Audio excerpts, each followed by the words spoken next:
Hi everyone and welcome to Inderes TV. Today we're going to talk about LeadDesk with Analyst Antti Luiro. Welcome. Thanks, Isa. 40 plus pages of research about LeadDesk. Why should we read this one? Well, at least I'd like to think that it's a really good way to get into a company, into the company and really understand how the company works, what's its future drivers, how its market position looks like. So a real deep dive. A real deep dive. So if you really want to understand what you own, if you decide to buy shares in the company, I think this is a really good way to get into it. And also if you're considering and want to look at software companies, I think it's a really good way to dive deep into one of our extensive reports and really understand what the company is about. And the link to the extended report is here down below. But if you could just tell us about LeadDesk in a nutshell. Yeah, absolutely. So LeadDesk is a software product company. So they work with the software as a service model. So their software is bought with a recurring license. So the customer buys it and then they keep updating it on the go. What the software does is it's for customer communications. So let's make that simple. What does it actually mean? So there's two parts of it. The first part is customer service. So if you're a customer and you, for example, you bought something from an e-commerce store, now you have a complaint and you need to talk to customer service. You might send a WhatsApp to the company, you might message them on Instagram, you might send an email, you might call them, you might even text them. And for the company to manage the interaction and customer service, there's so many channels to manage, and LeadDesk does that for the company. So with LeadDesk software, you get all the customer service requests and discussions into one software. And one package to manage them all. Exactly. Yeah, and keep it simple. So that's a sort of inbound way. So the company gets the messages and calls from the customers inbound. And the other part is then going outbound, so calling customers. So if you want to do, for example, outbound sales, you might have a list of customers you want to call. So LeadDesk software also does that. So if a company is operating, you're doing outbound sales, calling customers, selling various things, you can do that with LeadDesk software as well. So customer communications both ways, so both towards the company and then outbound. Okay, so when you look at income streams, three different. Could you please elaborate these? Yeah, sure thing. So like most software as a service companies, LeadDesk is mostly producing recurring revenue. So they get license revenue from their customers. So basically, based on the amount of users the customer company has, they get recurring revenue every month. Then there's another recurring revenue stream, which is from the telecommunications services. So basically, if you're doing calls with LeadDesk software or talking with the customers, the revenue or the fees that come from that, LeadDesk is also making revenue out of that. And then there's a third one, so which is very typical also for software companies, is the services part.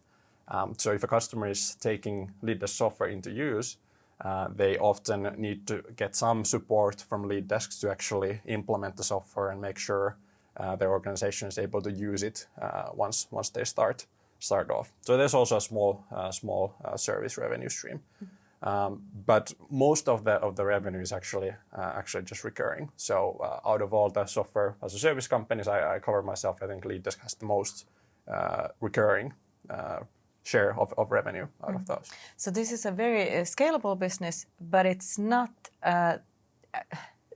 cyclicality isn't that irrelevant. Yeah. So yeah. So that's interesting. So indeed, the model is really good. So it's very scalable. So as long as you're able to grow the business into a large size, now sort of your entire team that's working with the product and your administration, the share of that compared to the revenue pool growing starts to diminish. And in the long term, these companies can generate really nice profit margins, 20 to up to 40%, even some of the best companies. But indeed, it's not just smooth sailing in a growth market. So LeadDesk does operate in a growth market. So there's a couple of the main drivers for the growth overall. I mean, use of software is increasing. And in this particular market, I think when there's even more communication channels coming in, and it's even more difficult for companies to manage their customer service and customer communications, you're gonna need the use of software is gonna make your life a lot easier, and I think there's still ways to go overall in use of software. So that's driven by a mega trend. Yeah, indeed.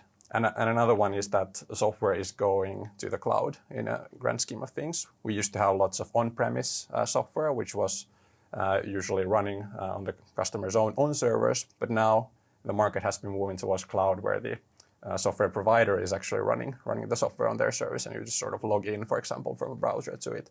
So the overall market is growing, and the share of the part of market where LeadDesk is now operating is growing. So the big picture is quite good. But it's not just sort of 10 to 15% growth every year for the market, but rather there are cycles there. And I think in the case of LeadDesk, if you think about customer service, in generally speaking, that is quite a defensive market. So you're going to have to serve your customers in a downturn, in an upturn. Of course, maybe the volumes can change a little bit, but that's quite a defensive part.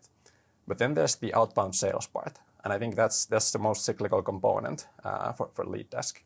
So if we look at what happened, for example, in 2022, we had the energy crisis in Europe, and all the energy companies that used to be selling those electricity contracts to consumers, they stopped their operations because you weren't able to sell those sort of fixed price contracts and so on. So there are certain shocks and cycles that can come to the outbound side. Yes, in the short term, you might actually see the market sort of stagnating and not growing. Yeah. But I'm kind of thinking of it as we know that mega trends, we know where the market is going, but you maybe see a little bit of deviation around that growth trend. And I think the last year and maybe still, the market has been in the sort of slump over that long-term growth period. And that's also been visible in LeadDesk's numbers as well. So their growth has been slower in the last year. But it's a pretty international company, and you're confident that this is a growth track that will be successful in the future as well. Yeah. So if we just look at the historical figures, LeadDesk has been growing at around 16% year organically. That's our estimate.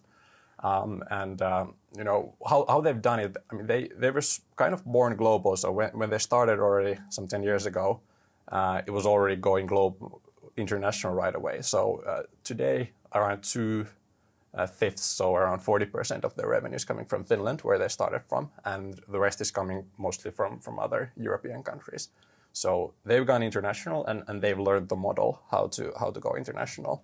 So LeadDesk has typically gone to a market starting with the smaller and medium-sized enterprises, start to get their brand known in the market. And they've been doing opening markets quite a bit in the Europe. For example, Spain was one of the more recent ones. And what they've added then on top of that is then the enterprise segment. So in the more mature markets where LeadDesk is better known by the companies, and even the large companies are able to trust that they're able to deliver their software, LeadDesk has been then also targeting the large companies. And in the Nordics, which could be said to be LeadDesk's home market, I guess, they're serving enterprise customers. And the signs we see from that segment are so far really good. So I think in the future, they're able to benefit even more from the enterprise segment's growth as well. Yeah. So the track record is really good. Yeah.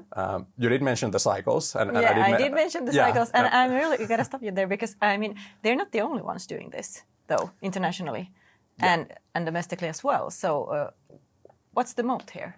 Yeah. So I think the big picture is that there's been a lot of small companies locally doing this, operating in this software segment.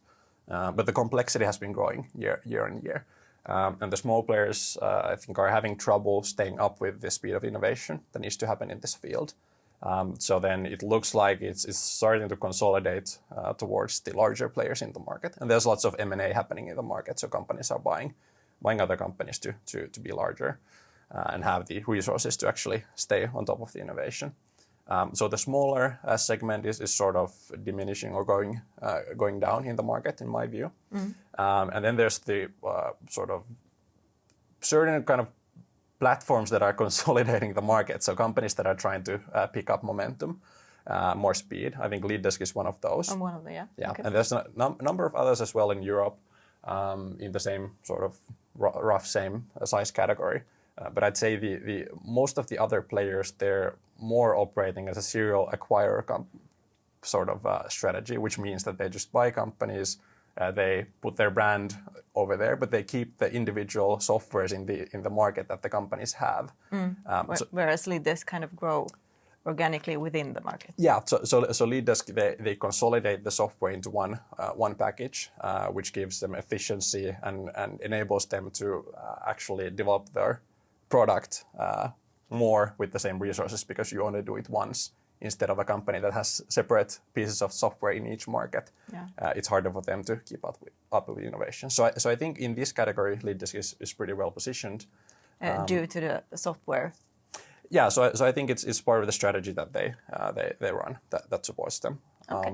And there is, of course, there's the large players in the market as well. I think Five9 is probably the best example, a US-based company. So like in most software markets here, we have this sort of global Goliaths as well. And those are, I think, doing the best in the large enterprise segment. And as LeadDesk is going towards this segment, they're probably going to be facing more competition. But looking at the deals they've won so far, I think there's cases where they have been against those global Goliaths already and have been able to win deals. Yes, I think it's the large companies in the long run that are going to be the main competition for LeadDesk, and maybe some other regional player that is sort of operating with the same strategy as LeadDesk.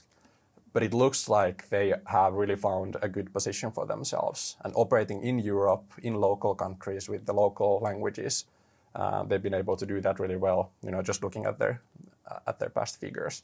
So overall, I think it's a company that has been able to go international into Europe and has found a good competitive position that is working for the customers in the market. Okay, let's talk about valuation, because you're mentioning a lot of positive opportunities here, and you also see in the valuation some potential. Yeah. So let's go through that. So I think big picture is it's a good company that is cheaply valued. That's the bottom line. And why it's cheaply valued? Yeah. I think it makes sense. So the company has had some trouble in the last year and a half. In COVID, they got lots of customers that, for example, those COVID support phone lines were operated with LeadDesk software. So after the COVID sort of ramped down, the need for that was no longer as apparent. So they lost a little bit of customers. Then from one M&A deal, they lost a little bit of the customers that were in that target company. So again, it slowed down their growth a little bit. And then also with the energy crisis, certain energy companies that were doing the sales went bankrupt last year. So that as well was slowing them down. So I think that they've been faced with quite a few hits, part of the market cyclicality, I guess, that we discussed, that I think are only short-term and temporary, whereas the market seems to price them as continuous and expecting further crisis to keep on coming.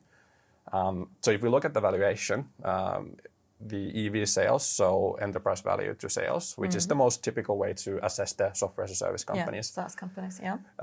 Is at around 1.5. And I think the realistic growth rate for LeadDesk in the coming years organically is around 10 to 13%. The peers are at around 3.5 EV sales, and their growth rate is actually not even a lot above LeadDesk. So they're at around 15%, and that includes M&A, so it's not even fully organic. So there's a wide gap, I think, just comparing LeadDesk to the peers overall. And if we think of the evaluation in absolute terms, I think in the long term, a software as a service company, if we are being quite conservative with the profitability that they will do in a long-term phase when they're not investing in growth as much, EV sales of around 2 to 3 is something, a terminal rate that I think is realistic for a company like LeadDesk. And now we're at around 1.5 for them. And still, looking at they're still growing in the coming years. They're cash flow neutral, positive. So the company's in a pretty good position. It really looks like the pricing is too conservative in my mind. And yeah. So you set a buy on this one. Yeah, exactly. And just looking at the long-term cash flows as well, our DCF value for the company is around 15 euros per share. And at the time we published the report, it was around 7.5 what the share price was. So it really looks like the market is expecting the short-term challenges, the challenges that I see are short-term, to keep on happening and expect the company to sort of stagnate in the coming years. But looking at the history and looking at understanding the cyclical elements in the market that are sort of causing the short-term slump, I don't really believe that perspective that the market is taking, and I think the price is quite attractive. Yeah. So low price, high potential when looking at the long term. Yeah, I'd say so as well. And even in the shorter term, I think if they're able to go from the growth slump and show again that no, this is actually a short-term slowdown, I think also in the short term, the price is also quite attractive. But yes, of course, in the long term as well, I think there's a lot of potential. A lot of potential. LeadDesk. Thank you, Antti Luiro, for all these comments. Thanks, Isa.